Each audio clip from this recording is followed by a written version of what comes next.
ফেনীতে আলীগের শোক মিছিলে এমপি নিজাম হাজারীর কঠোর হুঁশিয়ারি। ফেনীতে শোক মিছিল করেছেন আওয়ামী লীগ ও অঙ্গ সংগঠনের নেতাকর্মীরা। শহরের পৌর প্রাঙ্গণ থেকে মিছিলটি বের হয়। শোক হোক শক্তির স্লোগানে জেলা আওয়ামী লীগের সভাপতি বীর মুক্তিযোদ্ধা হাফেজ আহমদের নেতৃত্বে মিছিলটি শহরের গুরুত্বপূর্ণ সড়ক প্রদক্ষিণ করে। এরপর শহরের শহীদ মিনারের সামনে গিয়ে একত্রিত হয়। ফেনীতে এই ঘটনায় বিএনপি জড়িত থাকার বিষয়ে কঠোর হুঁশিয়ারি করে বক্তব্য রাখেন জেলা আলীগের সাধারণ সম্পাদক ও ফেনী ২ আসনের সাংসদ নিজাম উদ্দিন হাজারী। তিনি বলেন, ফেনী রামপুর থেকে বিএনপি জামায়াত শহরে নাশকতা ও বিশৃঙ্খলা চালায়। তিনি আরও বলেন, এরপর থেকে যদি রামপুর থেকে কেউ নাশকতা করার চেষ্টা করে তাহলে আমাদের যুবলীগ ছাত্রলীগ রামপুর গিয়ে তাদের প্রতিহত করবে। উপস্থিত ছিলেন জেলা পরিষদের চেয়ারম্যান খায়রুল বশর তপন। বক্তব্য রাখেন ফেনী পৌরসভার মেয়র নজরুল ইসলাম স্বপন মিয়াজি ও সদর উপজেলা পরিষদের চেয়ারম্যান সুসেন চন্দ্র শীল। পৌর মেয়র স্বপন মিয়াজি বলেন, শান্তিময় ফেনীকে কেউ যদি অশান্ত করার চেষ্টা করে তাহলে সেই অপশক্তিকে শক্ত হাতে দমন করবেন। আওয়ামী লীগ সহ অঙ্গ ও সহযোগী সংগঠনের কয়েক হাজার নেতাকর্মী এই শোক মিছিলে অংশগ্রহণ করে। বিস্তারিত দেখুন ফেনী থেকে সাদ্দাম হোসেন গনির প্রতিবেদনে। আমি ফেনীর মানুষকে আন্তরিকভাবে ধন্যবাদ জানাই। তারা এই সন্ত্রাসকে কোনো রকমে প্রশ্রয় দেয় নাই। এই সন্ত্রাসী কর্মকাণ্ডে ফেনীবাসীর কোনো সম্পৃক্ততা নেই। শুধু মুষ্টিমেয় কয়েকটি সন্ত্রাসী গোষ্ঠী চেষ্টা করেছে ফেনীকে অশান্ত করার জন্য। আজকে আমি আমার সেই সন্ত্রাসী গোষ্ঠী, যেহেতু জামাত কিছুক্ষণ আগেই সেটা প্রজ্ঞাপনের মাধ্যমে জামাতকে নিষিদ্ধ করা হয়েছে, সুতরাং আপনারা সবাই জানেন জামাত বলি আর কোন সংগঠন এই বাংলার মাটিতে নেই, আগামীতেও থাকবে না।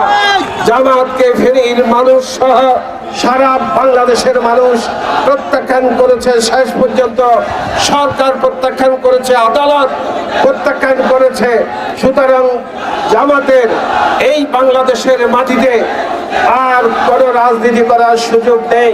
বঙ্গবন্ধুর কন্যা যদি শেখ হাসিনা বক্তব্যকে ভিন্ন উপস্থাপন করে ওই জামাত বিএনপি যেভাবে তাণ্ডব করেছেন বাংলাদেশের, এই তাণ্ডব কখন হয়েছেন এই দেশ স্বাধীন করার জন্য।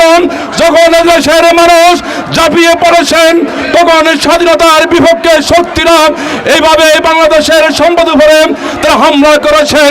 আজও সেই কায়দা আজকের তারা ওই স্বাধীনতার বিপক্ষে শক্তিরা ওই জামাত বিএনপি এখন দেশকে তালেবান করার জন্য, এই উন্নয়নকে বেদঘাত করার জন্য, নষ্ট করার জন্য সেই ষড়যন্ত্র করছেন। বঙ্গবন্ধুর কন্যা জ্যোতি শেখ হাসিনার নেতৃত্বে এই বাংলার মানুষ ঐক্যবদ্ধ আছেন। যত ষড়যন্ত্র হয়েছেন এই বাংলার দেশের মানুষ সকল ষড়যন্ত্র মোকাবিলা করবে। তার পাশাপাশি ফেনী জেলা আওয়ামী লীগের সংগ্রামী সাধারণ সম্পাদক সদ্য নিজাম উদ্দিন হাজার নেতৃত্বে এই অশান্ত ফেনী যিনি শান্ত করেছেন, তার জীবনকে বাজি রেখে আজকে কইতে চাই এই ফেনীবাসী নিজাম উদ্দিন হাজারী যতদিন বাঁচি থাকবে এই ফেনী মাননীয় পথ থাকবে, ফেনী মাননীয় পথ থাকবে। আর জামাত বিএনপিকে বলে দিতে চাই, আমরা আজকে এই সমাবেশে বলতে চাই ফেনীর মানুষ শান্তি আছেন, ফেনী মানুষ শান্তি চায়। নিজামুদ্দিন হাজারী শান্তি রেখেছেন। জামাত বিএনপি ৭১-এর পরাজিত শক্তি। আমাদের এই শোকের মাস আসলেই বাঙালি জাতি আতঙ্কে থাকে, আর তার ধারাবাহিকতা আমরা দেখেছি গত ১৫ দিন ছাত্রদের শান্তিপূর্ণ আন্দোলন। সেই আন্দোলনকে ভর করে এই দেশের জামাত শিবির তাদের কাঁধে ভর করে বাংলাদেশের মাননীয় প্রধানমন্ত্রী বঙ্গবন্ধুর কন্যা দেশরত্ন শেখ হাসিনার সকল উন্নয়নকে তারা আজকে বাধাগ্রস্ত তেমনিভাবে করেছে, আর যেগুলো করেছে তাকে আজকে ধ্বংস করছে।